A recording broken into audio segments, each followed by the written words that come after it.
Hi, my name is Sam O'Connell. I am the Natural Resource Manager for the City of Mentor, which, if you aren't familiar, is located in northeast Ohio right along Lake Erie. The City of Mentor boasts over 1,200 acres of green space, including the Mentor Lagoons Nature Reserve and the Mentor Marsh State Nature Reserve. With about 50,000 residents, a mixture of parks, industrial, and residential use, we have a gradient which unfortunately is an ideal setting for urban nuisance wildlife. I have a rather unique position that requires me to be somewhat of a jack of all trades. I am a land steward. I manage invasive terrestrial and aquatic plants, wildlife, including deer, coyote, and geese. I conduct vegetation surveys and just about everything else you can think of that has to do with nature in a city. But first and foremost, I consider myself to be a manager of our natural resources, and I feel this has given me a slightly different perspective on the topic of today's talk: goose management, lessons learned, and applying them to natural resource management in cities. So really quickly, before we get into the presentation, I was having trouble thinking of a title for this talk at first, and I started throwing around some ideas with my colleagues. And while these weren't chosen for obvious reasons, I thought it'd be a real shame to leave them all on the cutting room floor, so I'd like to share a few of the funnier ones with you. Please feel free to groan, because some of these are pretty terrible. Honk if you hate geese. Goose since wildlife. Untitled Goose Talk, which is a reference to a video game that came out last year where you play as a goose who terrorizes villagers, steals their belongings, and breaks their things. The game even has a button for honking, so basically it's just like real life. And my personal favorite, Goose Theory, chaos, but... So why do we try to manage Canada geese? Why would anyone even want to? I've been asked this question before, and some of you watching today may even feel this way. My response is, clearly you've never met a goose before. So I'm sure you've all seen videos on the news or the internet of people being attacked by geese. The news anchors start off serious, and it quickly turns into them making jokes or terrible puns. And let's be honest, it is kind of funny to see someone being harassed by a goose. When I was taking classes at the local community college during high school, they had a resident pair of geese that would nest in the student common area every year and attack people when they walked by, me included. And I never really thought about it before I started putting this presentation together, but maybe that's where this all started for me. One year there was even an article in the student newspaper on April Fool's Day with a fake obituary for students that were murdered by a flock of geese. It's honestly pretty funny, so I went ahead and I reached out to the school and had them dig it out of the archives for us today. Feel free to pause the presentation and read through it. There are even articles like this providing tips and tricks for how to survive nesting season. And when you search goose attack on Google, it returns nearly 20 million results. So clearly this is a pretty common shared experience for a lot of people. And if you've ever been harassed by a goose, it can be a pretty funny story to tell in hindsight.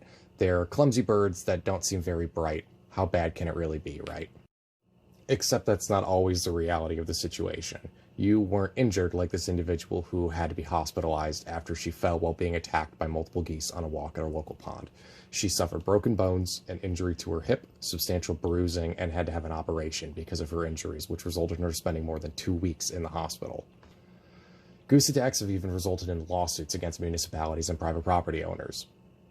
As managers, it's our job to take a more active role in the management of Canada geese and keep them out of the areas that bring them into contact with the general public so we can mitigate these negative human-wildlife interactions. But the issue isn't necessarily all geese. There are migratory geese who use the area for part of the year before going on their way, and resident geese who don't migrate and stay in a location year-round. And really, it's not even so much the geese as it is us. They're no different than any other bird. The problem is that they nest near to humans, and this causes undesirable human-wildlife interactions, just like we have with any other nuisance urban wildlife. They defend their territory using the means they have. They hiss, they bite, and they use their wings to bludgeon predators. Can you really blame them for coming into areas humans frequent, though? They're ideal habitat for geese, free of predators, full of lush green grasses. They've got manicured ponds or lakes, and to top it off, people bring them free food. Because of all these factors, resident geese frequently habituates humans, which only compounds the negative behaviors we're discussing today. So geese can be pretty mean. Just stay away from them then. What's the problem? Unfortunately, that's not the complete picture. Geese can cause a variety of other social impacts as well. Aggression is an increasingly common problem, especially in urban settings like we just discussed. While the numbers are hard to come by, geese attacks do occasionally result in injuries. Typically, these injuries come from individuals fleeing a goose attack and tripping, but this is a serious matter that needs to be taken into consideration when assessing whether or not you should be managing the geese in your area. Vehicle collisions are a substantial source of fatalities for Canada geese, and they can create dangerous situations for motorists. So far this year in Menor, we've had 38 reported vehicle collisions with geese, up from 25 the year prior, though a significant amount of collisions with geese likely go unreported. Due to the nature of resident geese, they are frequently brought close to roadways, and when they want to cross from one green patch to another, they opt to walk the distance instead of fly. They don't readily perceive the danger of vehicles. This, combined with the frequently impatient or distracted driving that occurs all too often, results in geese being hit by vehicles or people braking abruptly, which has the potential to cause a traffic accident. Geese will also eat freshly seeded lawns and personal gardens. They're known to attack the reflections in vehicles and windows, which can cause damage to private property. Their nests can even clog drains and pond overflows, which can lead to flooding. And as I'm sure we're all aware, geese deposit a significant amount of feces and feathers during molt, which are unsightly and generate complaints from residents. Geese are prolific, with the average adult goose lifespan being between 10 and 24 years, and an average clutch size of between 2 and 9 eggs. They can rapidly populate an area, which then attracts additional pairs of geese. This is compounded by the relative lack of predators in an urban area, making resident geese a group that regularly grows unchecked, which results in overpopulation. Because geese are primarily herbivorous, they consume huge quantities of food. Geese are well known for damaging commercial crops as well as lawns and golf courses. The average goose consumes between 2 and 4 pounds of grass every day and produces over 1.5 pounds of feces, with some estimates placing this number as high as 3 pounds. Their feces covers parking lots, golf courses, sidewalks, green spaces, shorelines, creating an unappealing mess that often generates complaints from the public. And unfortunately, it's not just unsightly, it also has the potential to negatively affect water quality.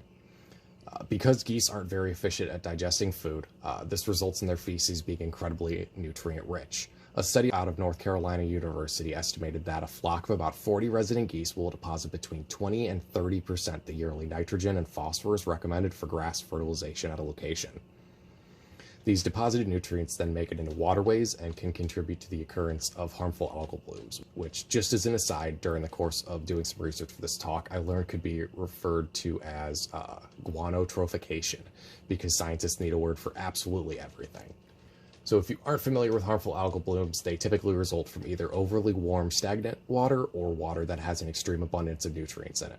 Harmful algal blooms produce toxins that, if consumed, can have negative health effects or could potentially even be fatal should you, a pet, or wildlife be exposed to them. Not to mention there's speculation that goose feces can be a vector for things like Giardia, Salmonella, and fecal coliform, which result in gastrointestinal illnesses that can be especially dangerous in children, the elderly, and those with compromised immune systems. Overpopulation of geese also has negative consequences for biodiversity and habitat quality.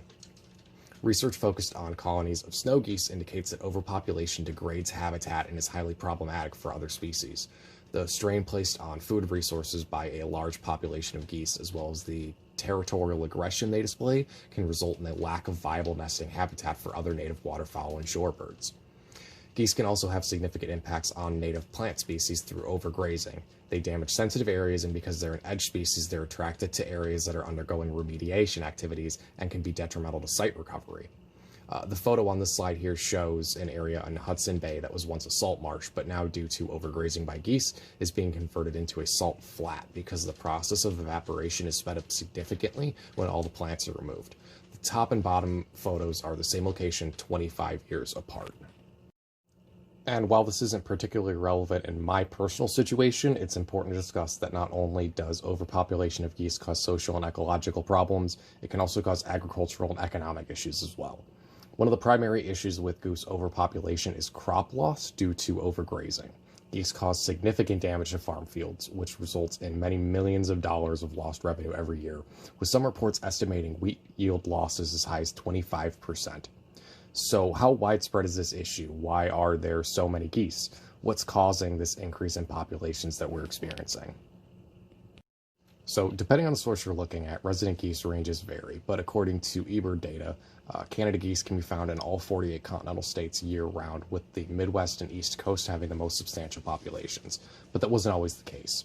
In the early 1960s, the Canada goose was nearly extirpated in many areas due to unsustainable harvesting practices and the mass conversion of wetlands to agricultural fields.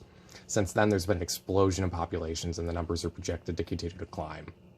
In 1979, ODNR estimated that there were 18,000 resident geese in the state, and by 2012, the population had climbed all the way to 150,000. Similarly, Penn State reports that between 1955 and 1960, there were approximately 2,400 geese remaining in Pennsylvania. By 2004, there were over 300,000. How did this species go from extirpation to an estimated resident population of over 3 million in America in 50 or 60 years? To put it bluntly, this is a product of humans. Urbanization is a huge contributing factor to the rapid population expansion we're seeing in resident geese populations.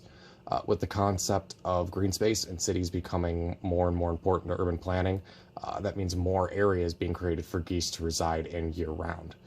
We've manicured our lawns and parks and devoted massive swaths of land to agricultural production, providing near unlimited food for them. As the country has shifted more towards industrial agricultural production, the average farm size has increased every year, meaning huge amounts of geese can subsist. We've removed or excluded natural predators like coyotes, foxes, and bobcats, allowing them to reproduce and in turn reach reproductive age far more successfully than ever before. And because of urbanization, many of these areas where we're seeing the problems that geese can cause, hunting is largely out of the question as a method for population control. As geese come into closer and closer contact with human populations, they habituate, and because they're residents, they become more and more brazen. This means the most effective method for dealing with this human-generated issue is with human intervention in the form of active management. So what can we do then?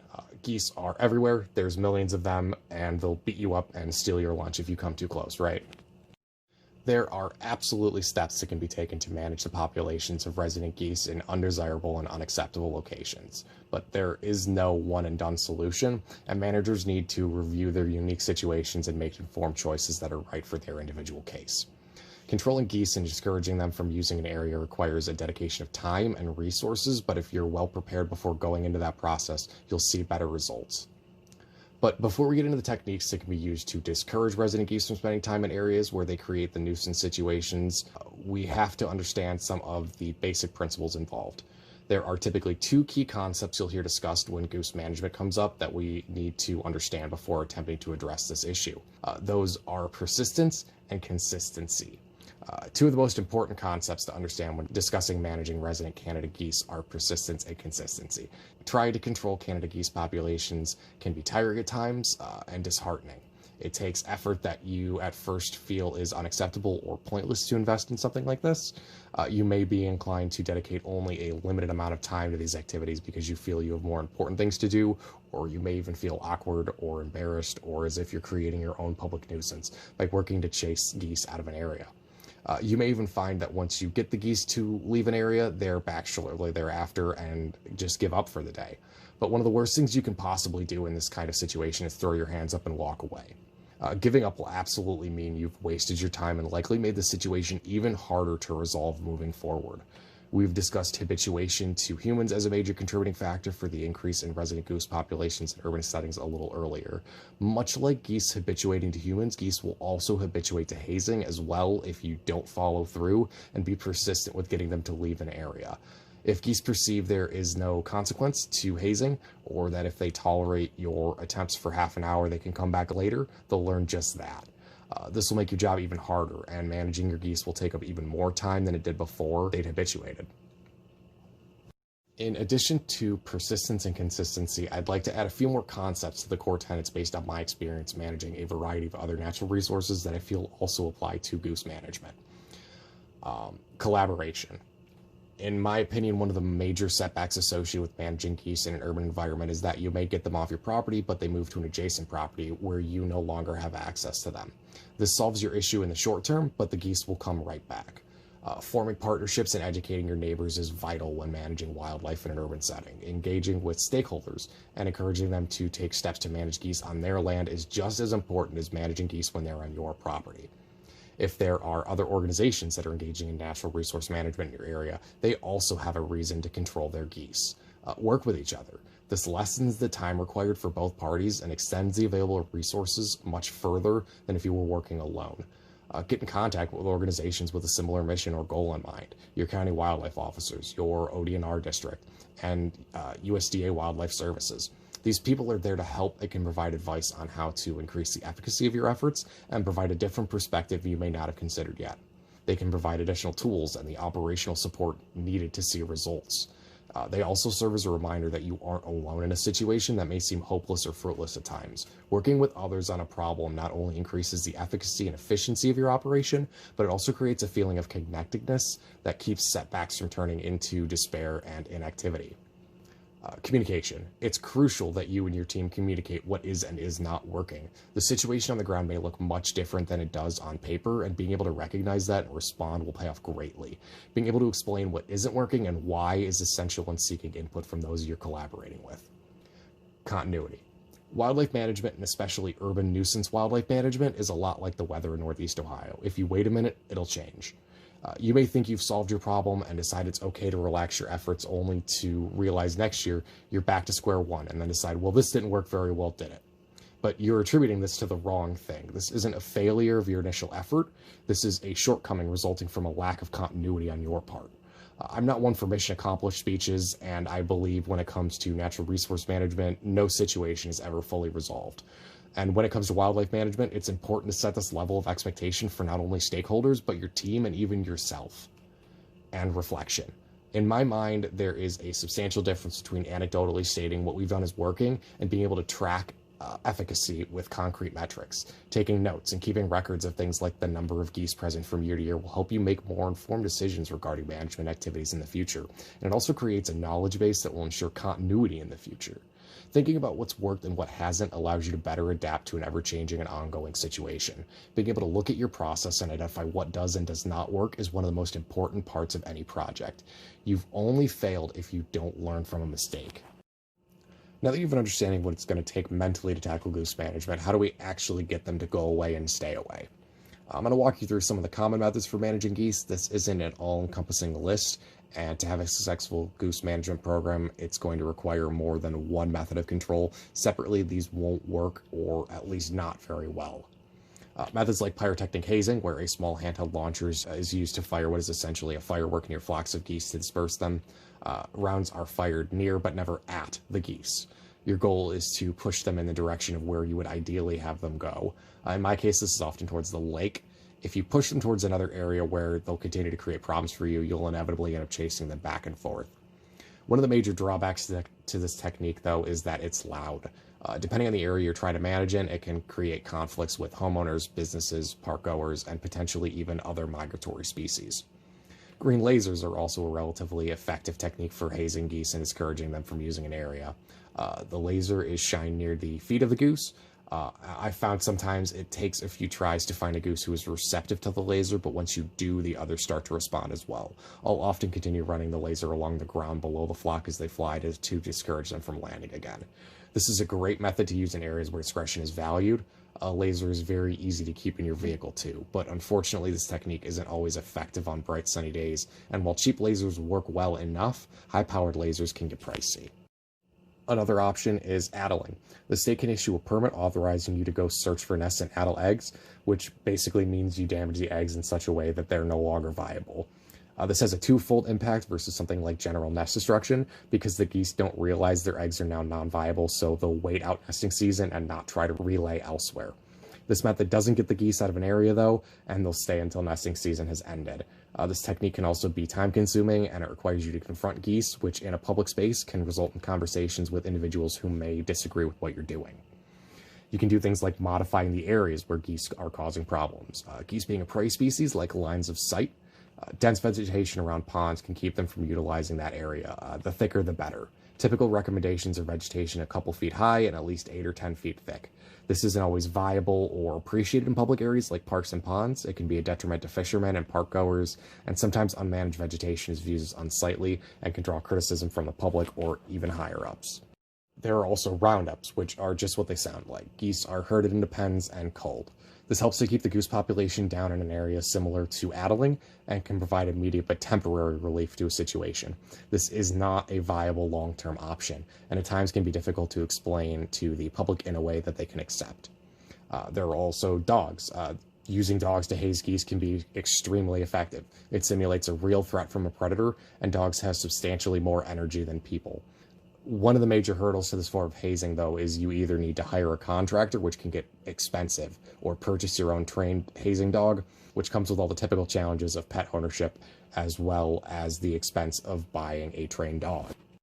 Some of you may have heard of methylanthranilate, which is an EPA-approved chemical that can be applied to lawns or turf grasses to discourage geese from using the area. The chemical basically stimulates the pain receptors in geese and makes it uncomfortable to be there. This method, unfortunately, has the same drawbacks as most, if not all, chemical deterrents have. They're expensive and they have to be applied very regularly. Another great option is hunting.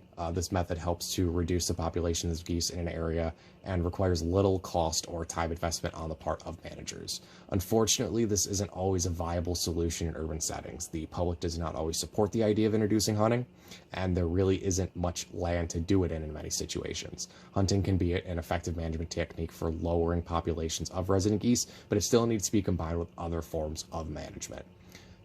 To see the best possible results, a combination of management techniques must be employed together and done so with the core tenets of natural resource management we discussed in mind. So I'd like to tell you that we have an incredibly successful goose management program going, and I could hand you a blueprint to run one yourself, but I can't. What I can tell you is this year was a success for our program, and we're heading in the right direction. We've learned a lot of lessons in the past few years, and by reflecting on what has and hasn't worked, we've been able to make progress towards getting a handle on our goose population. I think there's a lot to be learned from talking about the issues we've encountered, so that when you set out to start your own goose management program, you'll have a better understanding of what some of the hurdles to success you may encounter are. For us, staff time is always a resource that is difficult to come by, but we have to work with what we've got. At times, it's difficult to devote a large block of time to routine hazing, but working this in as part of another daily activity can increase your efficiency and help limit that feeling of time wasted. Half committing to goose management doesn't work, and then you'll really have wasted your time. The act of hazing can be disruptive depending on the time of day you're at a location. We've received complaints about us hazing in public areas, parks, and golf courses, but we can't be everywhere at the ideal time to manage the geese, while also minimizing the impact on residents. We've even received complaints from the public about a lack of geese in an area, so I guess really you can't please everyone. In the past, these reasons have also kept us from addressing geese in certain areas, but we've taken some steps in the last couple of years to help remedy this that I'll discuss in a little bit. Goose management has not always been a priority for us, and we never fully committed to it. We'd start out strong, and as the season went on, we'd gradually become more and more lax until all the previous efforts had been wasted, and we'd give up and say we'll try again later. This was especially true with addling. This year, however, we worked with another local organization, which allowed us to maximize our time, access new areas, and increase our ability to scout for nests. This resulted in more nests being identified and addled than in the previous 2 years combined. Public education is also an area that we're still lacking in. Obviously, this was made a little bit more complicated this year, but it's important to engage with the public about what you're doing and why. A major contributing factor to habituation of geese is feeding by the public. Park-goers love to feed the geese, and unfortunately, this makes the job of a manager trying to control their population much harder. And unfortunately, it's also very unhealthy for the geese. There are a lot of ways to increase this kind of outreach that don't require a substantial investment of man hours through things like informational signs, social media posts, and face-to-face engagement with members of the public in your parks. The picture on the slide is of a goose at one of our parks we've taken to calling Frank. I think he's got angel wing, which is a deformity thought to be caused by poor nutrition as a gosling, likely as a result of people feeding them things like bread. It makes him incapable of flight. It doesn't cause any pain in my understanding, so we've opted to let him live out his life. He generates quite a few phone calls from concerned residents, and we use it as an opportunity to educate them on why they should not feed geese. But don't feel too bad for Frank, though. We've been watching him for about the last 10 months. He's getting around just fine, and other than the handicap, he's healthy. Frank spends a lot of time with the other geese in the area, and he's even found another misfit friend. This Canada gray lag hybrid we've taken to calling Stan showed up a few months ago and seems to spend a lot of time hanging around with Frank. So I told you about where we've come short. I want to go through some of the stuff that we've tried and my experience with the methods we've employed. This is not a one-size-fits-all, but I wanted to give you an understanding of some of the limitations of our methods and discuss some of the ideas we've arrived at based on the techniques we've tried out. Ultimately, what's worked best has been framing our management efforts in the concept we've discussed. Like we talked about earlier, the two most important things to keep in mind when it comes to managing geese are persistence and consistency. Committing halfway will not work. Persistence and consistency ensure you're avoiding habituation.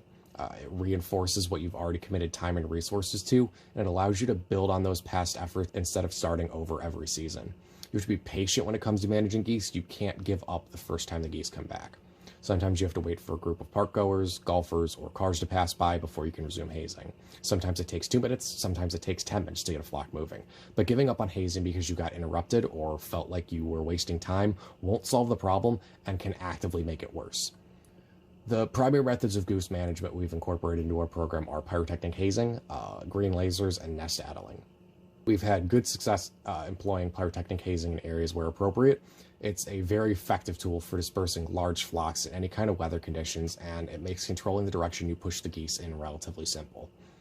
Green lasers have also been relatively effective for us. We've taken the initiative to purchase lasers for all of our vehicles so hazing can occur at any time, and we've also provided those tools to staff who work in the areas where management is needed. This means that while my team may not be able to be everywhere at the ideal time for hazing, there are people present who can be. Maximizing our effectiveness by training and equipping other city employees with the tools required has been a great way to not only get our coworkers to understand what we're doing and why, but extend our reach while requiring less time investment on our part. Addling has also helped reduce the amount of geese, and when combined with hazing has been significant for minimizing damage by overgrazing and reducing the amount of feces deposited in an area. One of the most important things that we added to our addling program this year was working with another organization, which allowed us to access additional areas where geese are nesting, maximize our time by having more people on the ground, and make the most of our resources by combining our efforts. This year, we were able to addle more nests than ever before, and it shows. Because we've taken these steps to increase our effort, there is an expectation for the future that they will continue. We can't let our efforts go to waste, and it's not an option to go back to how things used to be done at this point. These changes came as part of the reflecting I did on the way things used to be done here, and if we never sat down and thought about our program, its flaws, and what we could do better, we'd never see results. So as a natural resource manager for a city, I'm responsible for a variety of projects that fall in just as many different categories of specialization. What I've found is, much like managing geese, virtually every project revolves around the key principles I discussed earlier. Persistence, consistency, collaboration, communication, continuity, and reflection. When you approach a project with these concepts in mind, you'll be better prepared to stick with it and see it through to completion, with the understanding that almost nothing is resolved the first time around. You'll be more open to the prospects of seeking out active partnerships that act as force multipliers, allowing you to get more done while pooling resources and accepting the input of others. And you'll be better prepared to discuss what has and has not worked with your team and stakeholders. You'll anticipate the project being an ongoing effort that requires regular attention, and you'll be prepared to reflect on the status of your project and develop a more in-depth understanding of where it started and where it is now, so you can learn from the successes and shortcomings. So I wanted to walk you through just a couple examples of how I've applied these tenets to other forms of natural resource management, and hopefully get you thinking about how you can apply them too.